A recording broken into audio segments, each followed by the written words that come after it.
তপসিয়ার ঘটনায় দীপক দে ওরফে চীনা বাবু এবং রবিন নামে দুজনকেই গতকাল গভীর রাত্রে ধর্মতলা থেকে গ্রেফতার করা হয়েছে।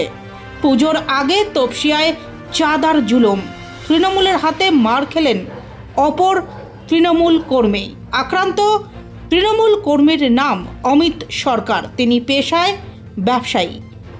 আবার গোষ্ঠীদ্বন্দ্বের অভিযোগ, সিসিটিভিতে ধরা পড়েছে সেই মারধরের ছবি।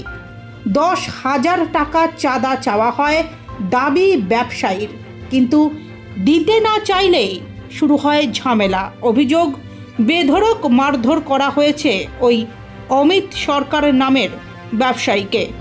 ঘটনাকে কেন্দ্র করে ব্যাপক চাঞ্চল্য তৈরি হয়েছে এলাকায়।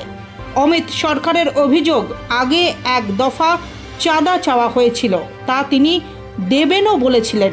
এরই মধ্যে অঙ্কটা বাড়িয়ে দেওয়া হয়, তা নিয়েই ব্যাপক ঝামেলা হয়।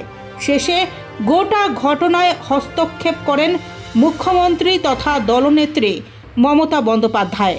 অমিত বলেছেন, আমার একটা ছোট সাইকেলের দোকান রয়েছে আর একটা বাইকের সরঞ্জামের দোকান রয়েছে। সাইকেলের দোকানে 3,000 টাকা আর বাইকের দোকানে 1,000 টাকা চাঁদা চাওয়া হয়েছে। 4,000 টাকা আমার থেকে চাঁদা চাওয়া হয়েছে। প্রায় 1 সপ্তাহ আগে বিল কেটেছিল, আমি বলেছিলাম দেব।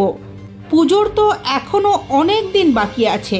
এরই মধ্যে কালকে ওরা দোকানে এসে আমার ভাইকে বলে এখনই 10,000 টাকা চাঁদা দিতে হবে। সেটা আমরা দিতে অস্বীকার করতেই এই ঘটনা।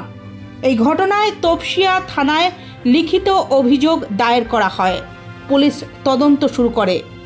রবিবার দুপুর 2টো নাগাদ বিশেষ সূত্রের খবর অনুযায়ী অভিযুক্ত ওই দুজনের বিরুদ্ধেই জামিন অযোগ্য ধারায় মামলা রুজু করেছে তপসিয়া থানার পুলিশ। অমিতের কথায়, হামলাকারীরা তৃণমূল আশ্রিত।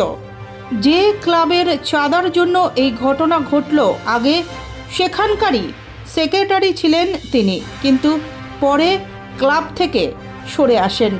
সূত্রে জানা গিয়েছে, খবর পেয়েই ফোনের মাধ্যমে খোঁজ নেন মুখ্যমন্ত্রী। তারপরেই পরিস্থিতি স্বাভাবিক হয়।